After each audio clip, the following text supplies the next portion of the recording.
Bonsoir à tous, il est 19h, voici les titres de notre journal. Dépêché par le président de la République, Abdelmajid Tebboune, le ministre des Affaires étrangères, Sabri Bourgadoum, est arrivé aujourd'hui au Mali pour une visite qui s'inscrit dans la continuité des relations historiques entre Alger et Bamako.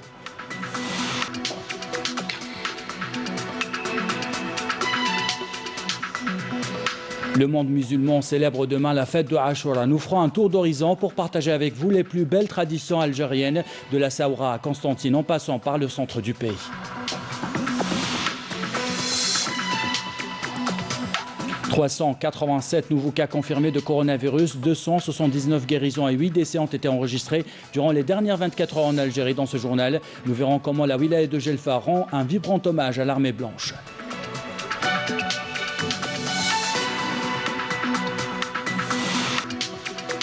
La plus grande exploitation mycicole se trouve dans la wilaya de Sidi Bel Abbès, un champignon blanc de qualité qui pourrait bientôt satisfaire la demande locale. Un reportage à suivre dans ce journal. Voilà pour les titres. Bienvenue à tous. Tout d'abord, le président de la République, Abdelmajid Tebboune, a dépêché aujourd'hui le ministre des Affaires étrangères, Sabri Bourgadoum, au Mali, selon un communiqué du ministère des Affaires étrangères. Sabri Bourgadoum est arrivé ce matin à Bamako pour une visite d'une journée, une visite qui s'inscrit dans la continuité des relations historiques de fraternité et de solidarité que l'Algérie a toujours entretenues avec le Mali. Cette visite vient marquer le soutien indéfectible au peuple malien frère et son attachement ferme à la sécurité et à la stabilité du Mali, ajoute le communiqué du ministère des Affaires étrangères. Je vous invite à écouter maintenant le ministre des Affaires étrangères, Sabri Bourgadoum. Un déplacement naturel sur instruction du président de la République, Abdelmajid Tebboune. Nous sommes un pays voisin, nous avons de longues frontières, nous avons des liens historiques, des liens familiaux, des liens tribaux, des liens d'amitié avec tout le Mali. Ça a toujours été le cas.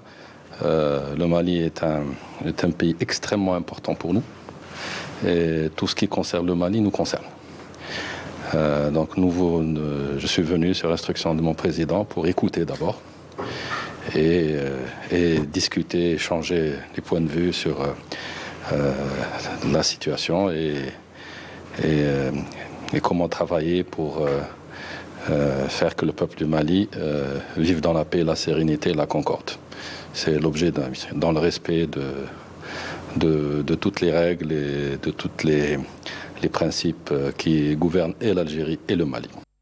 Et sur le terrain, les dirigeants de la communauté économique des États ouest-africains se sont réunis au sommet extraordinaire virtuel. Ils ont demandé aux militaires d'engager une transition civile immédiatement et de mettre en place rapidement un gouvernement chargé de préparer des élections législatives et présidentielles dans un délai de 12 mois. Cette transition devra être dirigée par une personnalité civile reconnue et non par un militaire. Les détails avec Nakhla Larbi.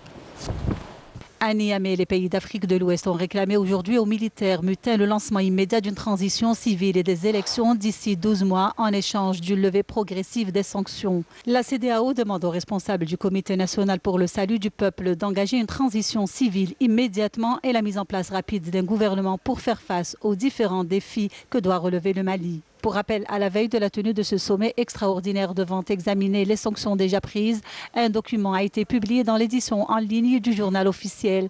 Baptisé Acte fondamental, ce document dispose que le président du Comité national pour le salut du peuple, créé par les militaires, assume les prérogatives habituelles du chef de l'État jusqu'à l'instauration d'institutions transitoires. Suite au coup de force des militaires mutins qui ont contraint il y a une dizaine de jours le président Ibrahim Boubacar Keïta à la démission, des sanctions portant sur la fermeture des frontières des États membres de l'organisation avec le pays et l'arrêt de tous les flux financiers et commerciaux, sauf les produits de première nécessité ou de lutte contre la pandémie de Covid-19, ont été décidés par la CEDEAO. Mettant en avant la précarité de la situation sécuritaire de ce pays voisin, Mamadou Issoufou, le président nigérien, également président en exercice de la CEDEAO, a rappelé aujourd'hui à l'ouverture des travaux de cette rencontre que pour un retour à l'ordre constitutionnel, les militaires doivent impérativement regagner les casernes. Pour rappel, jusque-là, la junte s'est dite déterminée à garder le pouvoir pour 3 ans, arguant vouloir restaurer les institutions étatiques sur une base garantissant leur stabilité. Dans le dossier du Sahara occidental, le secrétaire général des Nations Unies, Antonio Guterres, a réaffirmé dans un récent rapport que la question du Sahara occidental est toujours sur la table de l'Assemblée générale de l'ONU en tant que question de décolonisation. Dans ce contexte, il explique que le Conseil de sécurité a continué d'examiner les rapports du secrétaire général et adopté des résolutions sur la situation au Sahara occidental, territoire non autonome occupé militairement par le Maroc depuis plus de 40 ans. Il rappelle que le Conseil de sécurité a demandé aux deux parties au conflit, le Front Polisario et le Royaume du Maroc, de reprendre les négociations sous les auspices du secrétaire général des Nations Unies, sans conditions préalables, en vue de parvenir à une solution politique juste et durable, mutuellement acceptable, garantissant au peuple sahraoui le droit à l'autodétermination. Dans la bande de Gaza, la bande de Gaza s'est réveillée ce matin sous les bombardements de l'armée de l'occupation israélienne qui a procédé par la suite à la fermeture d'un point de passage de marchandises en coupant la livraison ou les livraisons de carburant au territoire palestinien, ce qui a obligé la seule centrale électrique de la bande de Gaza à fermer. Dans l'actualité de ce vendredi, le monde musulman célèbre demain Ashura, une fête religieuse chargée de symboles. À l'instar des musulmans du monde entier, les Algériens célèbrent Ashura cette année dans des conditions particulières. La pandémie empêche les regroupements et les prières dans les mosquées sont accomplies dans des conditions particulières. Sid Ahmed Bouraïb. Chaque année, comme de coutume, les Algériens fêtent Ashura, une célébration qui occupe une place particulière parmi les fêtes religieuses, synonyme de partage, de retrouvailles autour de mets concoctés pour l'occasion. Elle coïncidera cette année avec la période des congés, une aubaine pour célébrer l'événement en famille. Les marchés sont pris d'assaut par les clients pour l'achat de tous les ingrédients nécessaires à la préparation du traditionnel dîner de la veille.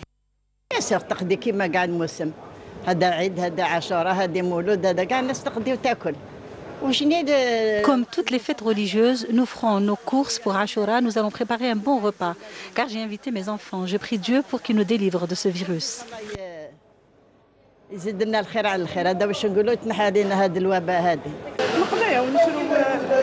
Moi personnellement, j'ai acheté un peu de viande et quelques légumes, malgré la petite hausse des prix. Les coutumes et traditions de Ashura, que la grande majorité d'Algériens tient à perpétuer, seront évidemment observées dans le strict respect des mesures de sécurité sanitaire. Personnellement, là, je vais chez la mère et je prends mes enfants avec toutes les mesures barrières qu'il faut. C'est une occasion de se retrouver en famille et de se rapprocher de Dieu.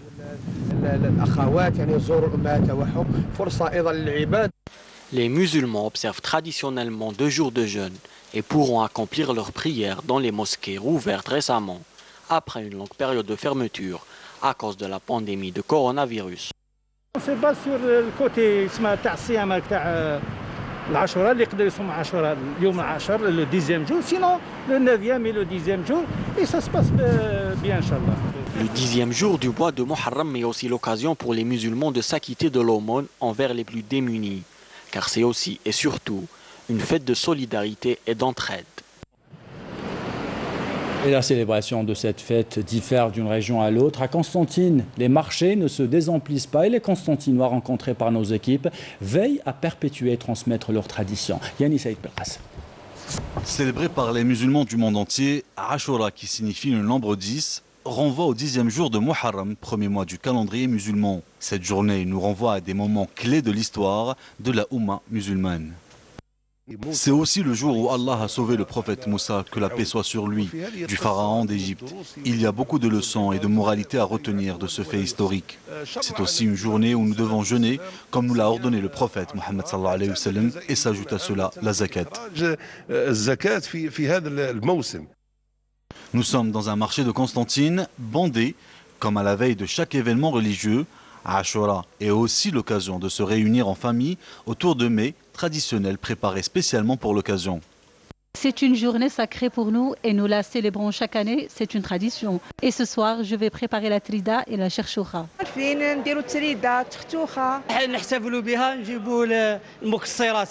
Là, j'achète les arachides pour passer la soirée et je pense que ma femme nous fera l'alchta au poulet. C'est une tradition. Je vais acheter des bonbons et plein de friandises pour les enfants. Et nous leur expliquons que c'est une journée sacrée pour nous, les musulmans, et que nous devons jeûner 2 jours d'affilée. Une tradition prophétique et tout un symbole culturel et cultuel qui occupe une place particulière dans les cœurs des musulmans. De Constantine à Béchar, la célébration se fait selon les belles traditions de la région. Les habitants de la Saoura s'approvisionnent dans les marchés et partagent des plats comme le mkhalla et le mhamsa. Les enfants, quant à eux, ont droit à un cérémonial bien particulier. Reportage de Dounia Nouali, commentaire signé Sarah Terpel. Encore une célébration religieuse qui se fêtera dans des conditions exceptionnelles à cause de la pandémie du Covid-19. Mais les Bécharis tiennent malgré tout à en préserver l'esprit et à perpétuer les coutumes auxquelles ils sont particulièrement attachés. Un homme avait demandé au prophète Mohammed, salut et bénédiction sur lui, à propos du jeûne du jour de l'Ashura. Il lui avait répondu que le jeûne du jour de l'Ashura nous accorde la rémission des péchés de toute une année.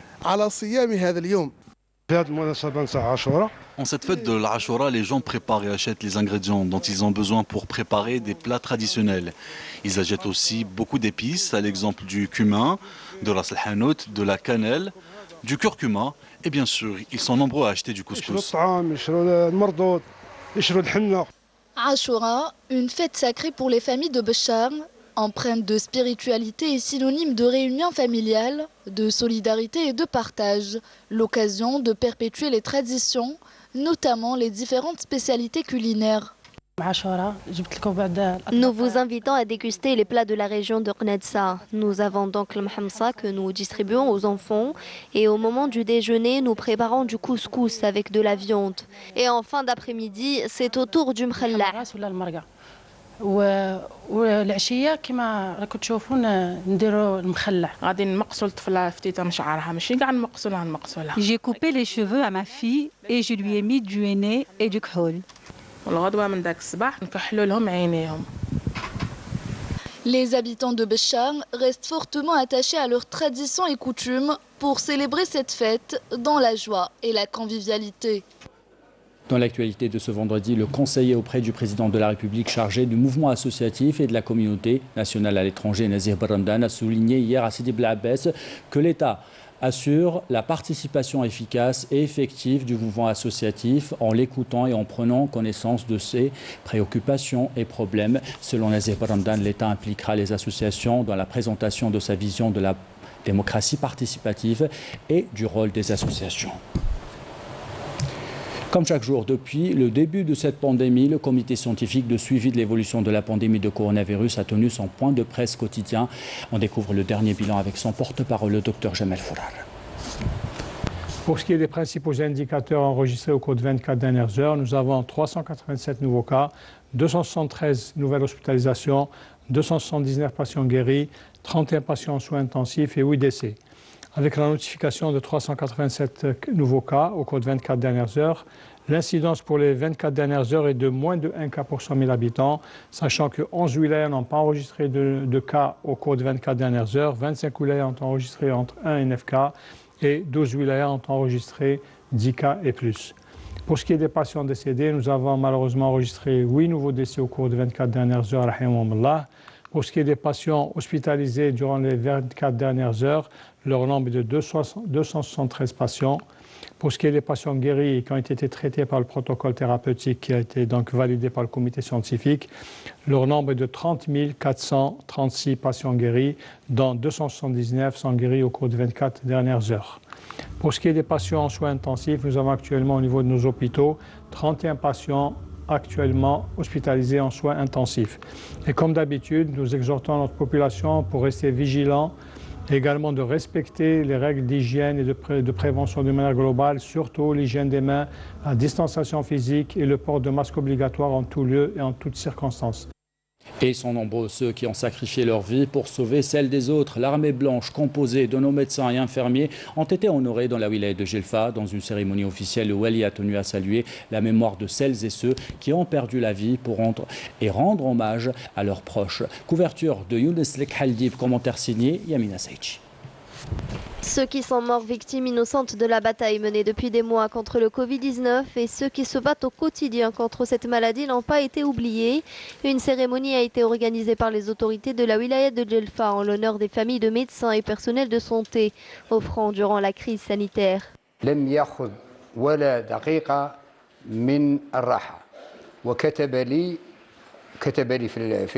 Il n'a pas eu une minute de répit. Il m'avait écrit sur Facebook qu'il n'avait pas dormi depuis 7 jours et que sa foi en Dieu était plus forte durant cette épreuve. Il était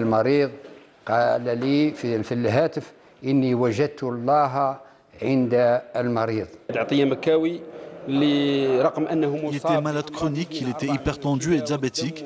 Il avait un problème rénal aussi. Mais il avait fait le choix de combattre jusqu'au bout. كالمجاهد في المعركة. هذا الرجال ما زال حي في قلوبنا ولهذا هذا اللقاء. Nous avons organisé cette rencontre avec les familles des victimes du Covid-19 simplement pour leur rappeler que la mémoire de ces hommes et ces femmes restera toujours gravée dans nos cœurs. دائما يفكروهم ونذكروهم ونقولوا لهم راهم باقين حيين إن شاء الله. Des entrepreneurs et des bienfaiteurs ont également profité de l'occasion pour faire des dons de matériel de protection aux hôpitaux de la région pour exprimer leur solidarité avec le personnel soignant.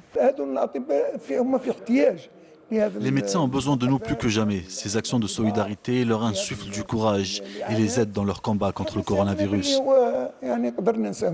Au-delà des hommages et des dons, la plus grande des reconnaissances envers ces soldats blancs reste la prise de conscience et le respect des mesures barrières afin de diminuer la pression subie encore aujourd'hui par les structures hospitalières.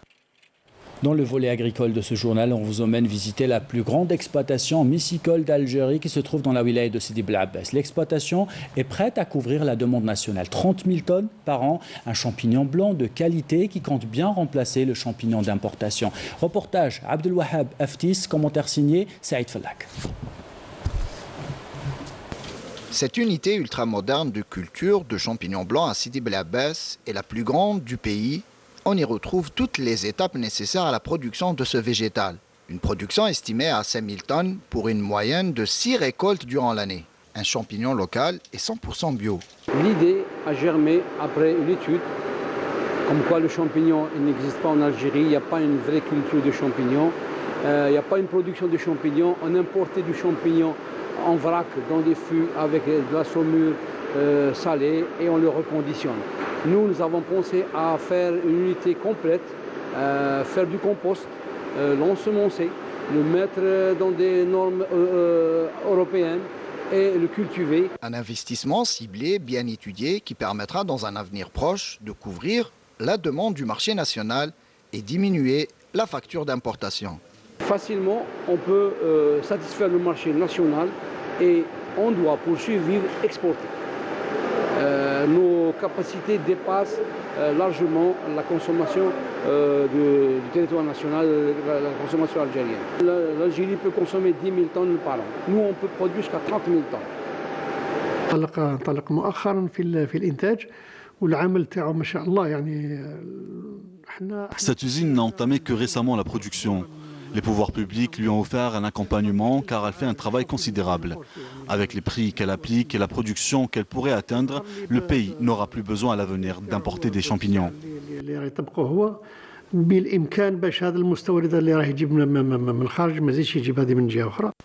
La myciculture, une filière naissante en Algérie mais qui mérite assurément plus de considération et plus d'accompagnement. Et on termine ce journal avec un bol d'air au cœur de la forêt de Korso. Les familles sont nombreuses, elles profitent des différentes activités proposées sur place, mais certains, vous allez le voir, ont du mal avec les gestes barrières. Reportage sur Al-Chebber, commentaire signé Salah Derbet. Après des mois de confinement, les Algériens sont nombreux à se ruer vers les espaces verts et de loisirs. Ceux que nous avons rencontrés ici à Boumerdès sont ravis de profiter enfin d'un peu de fraîcheur et de moments de détente en famille ou entre amis. Mais voilà, qui dit forte affluence, dit négligence et laisser aller en matière de respect des gestes barrières.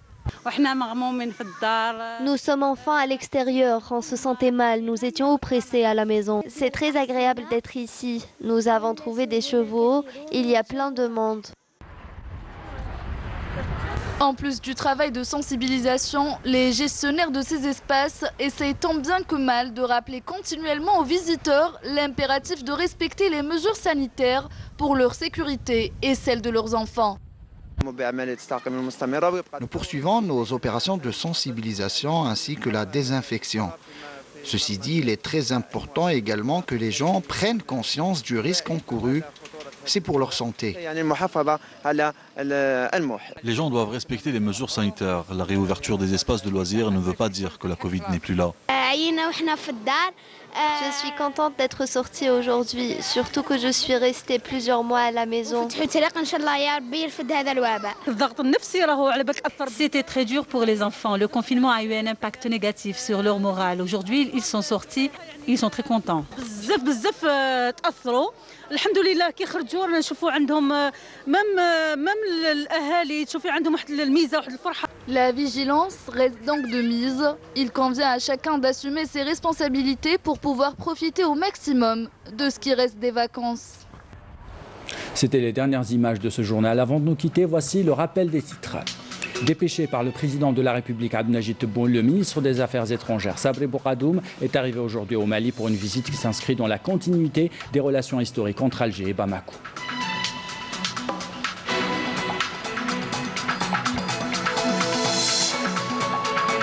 Le monde musulman célèbre demain la fête de Ashura. Nous avons fait un tour d'horizon pour partager avec vous les plus belles traditions algériennes de la Sawa à Constantine en passant par le centre du pays.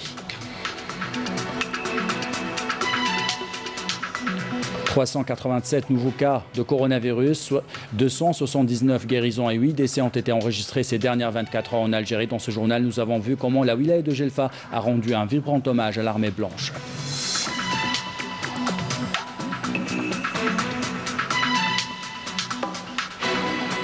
Enfin, la plus grande exploitation mycicole se trouve dans la wilaya de Sidi Bla Abbès, un champignon blanc de qualité qui pourrait bientôt satisfaire la demande locale. Nous avons suivi un reportage dans ce journal.